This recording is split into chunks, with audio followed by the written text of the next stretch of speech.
Hey, Paul Brain. Welcome back to Permanent Memory Sphere. Memory Course 5, Episode 15, Part 3. The Total Learning Memory Technique.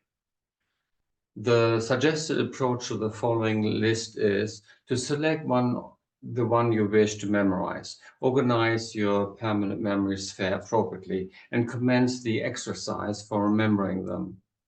Throughout, apply the memory principles and techniques to assist you with the construction and organization of your list. Refer to the list below and the recommended permanent memory sphere location.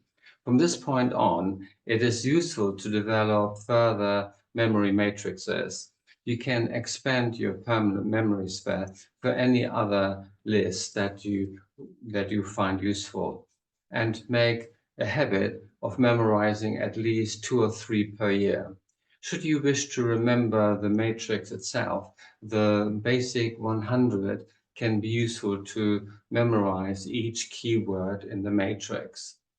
Therefore, further using the system to memorize itself. To get you off to a good start, it is recommended that you select at least 2 or 3 in the list suggested. This will provide your brain for enough units to organize data to set your memory engine on course for automatic growth. Note on recommended permanent memory sphere locations. A group founded by Dr. Sue Whiting recommends and uses the following permanent memory sphere locations for the major areas of knowledge. Polymathic area, geniuses 1000, artists 1200, composers 1400, scientists 1600, writers 1800, monarchs 2000, geography 4000, languages 5000, literature 7,000, the elements 8,000, the human body 8,200 to 8,599, your life 9,000. About words, a radio commercial for a mail order course on building your vocabulary states, "People judge you by the words you use." Now, by placing important words in your permanent memory sphere, people who hear you speak will see you as smart, perhaps even smarter than you really are. Some people who want to sound smart have cultivated a large vocabulary, which they unleash with great regularity. These memory techniques can serve you as a translator when speaking to these pseudo-intellectuals. Many of the people possess a large vocabulary, but use it sparingly and prefer to speak and write in plain English. As more than one writing instructor put it, your goal is to express, not to impress. It's possible that your permanent memory sphere may even put some money in your pocket. People who have trained memory and a good vocabulary come off as confident, intelligent, and motivated, qualities necessary for financial success.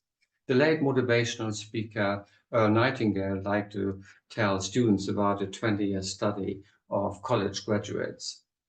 The study concluded, without a single exception, those who had scored highest in the vocabulary test given in college were in the top income group, while those who had scored lowest were in the bottom income group. Scientist John O'Connor gave a vocabulary test to executive and supervisory personnel in 39 large manufacturing companies. On average, test scores for the company presidents were nearly 3 times higher than their shop foremen.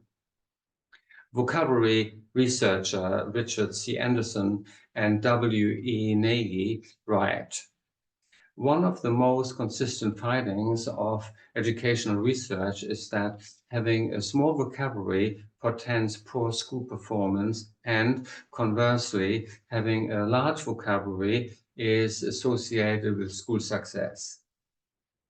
It correlates, right? Whether your permanent memory sphere helps you to get higher grades or advance in your career, it's fun to improve your command of the English language, either to impress or express. Some of the words we are going to focus on can just do that, make you sound educated and intelligent. But you may get pleasure out of knowing them, adding to your vocabulary quiver, even if you keep most of them in reserve. It's your call.